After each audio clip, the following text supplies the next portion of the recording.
Hi everybody, this is the Baseball Head, the amazing, spectacular, terrific, the great one, the People's Champion, your host, the Hud, and welcome back to the Baseball Head 2.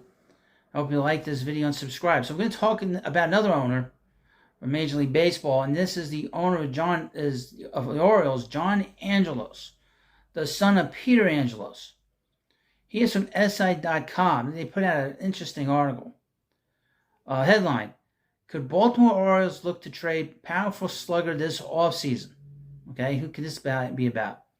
As he enters his final year of arbitration eligibility, could the Baltimore Orioles look to trade slugger Anthony Santander this offseason? The Baltimore Orioles won an American League best 101 games this season, but was unceremoniously bounced in the ALDS by the Texas Rangers. As the O's look to move forward this offseason and reposition themselves for a run in 24, there are already rumors swirling about the future of Anthony Santander. It's from MLB Rumors. Orioles outfielder Anthony Santander has been a frequent target of trade speculation throughout his career as a reliable, quality outfield bat throughout the club's rebuild. Though Baltimore broke through this season with a 101-win campaign that took them to the postseason the first time since 2016, it appears rumors surrounding Santander will persist into his final offseason of arbitration eligibility. Now, what that means, folks, is he can be a free agent next season. Now, the reason I bring this story up is because I've done a lot of videos on the Baltimore Orioles, and in particular the ownership situation there. There was a lot of worry that the Orioles were going to leave Baltimore. Now, they recently signed a lease with the the state of Maryland to make sure that they stay in Baltimore. I don't know if they're going to be staying in Camden Yards. They should stay in Camden Yards. Maybe they'll do some kind of renovation there.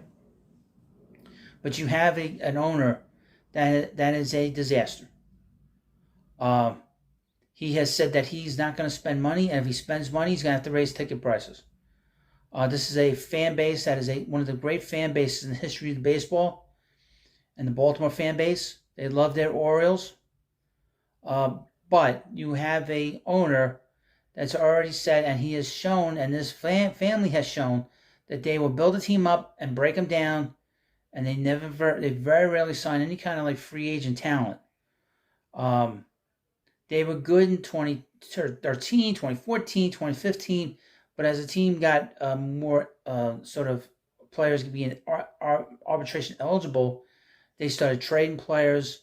They started letting them go at the end of the season and let them go to free agency. We know that this ownership will do this. They've done this several times. 9 out of the last 20 years, the Baltimore Orioles have had 90 loss seasons. The last few years, 2019, 2018, 2019, 2021, they lost over 100 games. Some of the worst seasons in the history of baseball. Seasons that basically rivaled that of the 60s Mets. The early 60s Mets, from 62 to 66. Some of the worst years in Major League Baseball have been in Baltimore the last few years. Prior to that, they were good during the Buck Showalter era.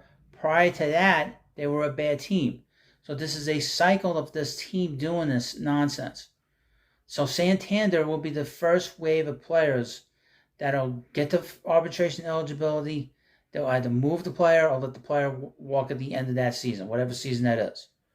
So anybody wanting to sort of hook your wagon up to an Adley Rutschman,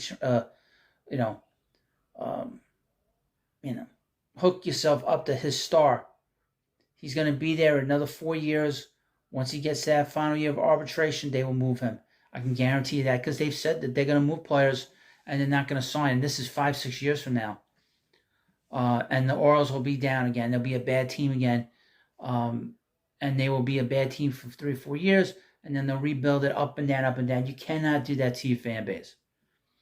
But this owner doesn't care. He's another one of these cheap SOBs that don't want to spend money, don't want to do what's best for the city. And that's a good baseball town. This is not Oakland. This is a good baseball town. They love the Orioles. There's no reason for them to be doing this up and down every few years. But they're really, really good, and they're really, really bad. And I would mention they've not won since 1983. So they've gone 40 years without winning. I don't think that this whole system of this up and down, up and down, up and down over the last 40 years is working. You think so? I don't think it's working. Now, I would mention after they won in 83, in 1988, they were one of the worst teams in the history of baseball. They had one of the worst starts in the history of baseball in 1988. And then they went back up, and then they went down, and then they gone back up, and then they gone back down, and then they're back up.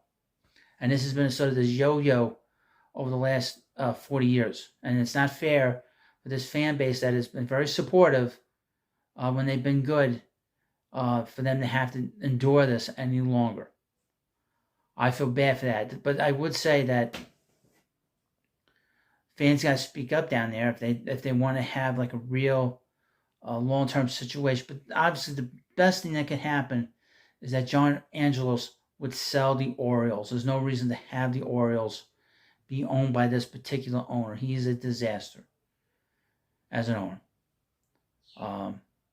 He does a lot of weird things. We know that he suspended their announcer Kevin Brown for bringing up the fact that the team had been bad the last few years. He suspended him during the summer. I did a video on that and how the Orioles basically belittled him by putting him on suspension. All because he was talking about the team being bad the last few years. That's rough. I mean, that's tough. That's insane, right? It's crazy. But that's the kind of stuff you get from some of these owners.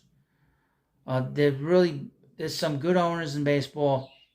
There's some real mediocre ones, and then there are these guys. John Fisher's one of these guys. He's up there with John Angelos is up there with John Fisher, and obviously the guy in Pittsburgh as well. There are great owners in baseball. The people that own the Dodgers are great. The people that used to own the Cubs or own the Cubs, they're terrific. The people that own the Astros are terrific, and the teams that want to win, they should be applauded. I mean, the Mariner ownership is very good. Met ownership is good. Yankee ownership, aside from their owner being like stubborn about how to spend money and firing people, the Steinbrenner family have been a great ownership group in here. But this is one of these owners. John Fisher and John Angelos are the worst owners in baseball, including the guy in Pittsburgh and the people in Colorado, by the way. But you let me know what you think about this video. Hopefully you'll subscribe. I hope. And of course, thank you for watching. Have a good day. I'll see you later.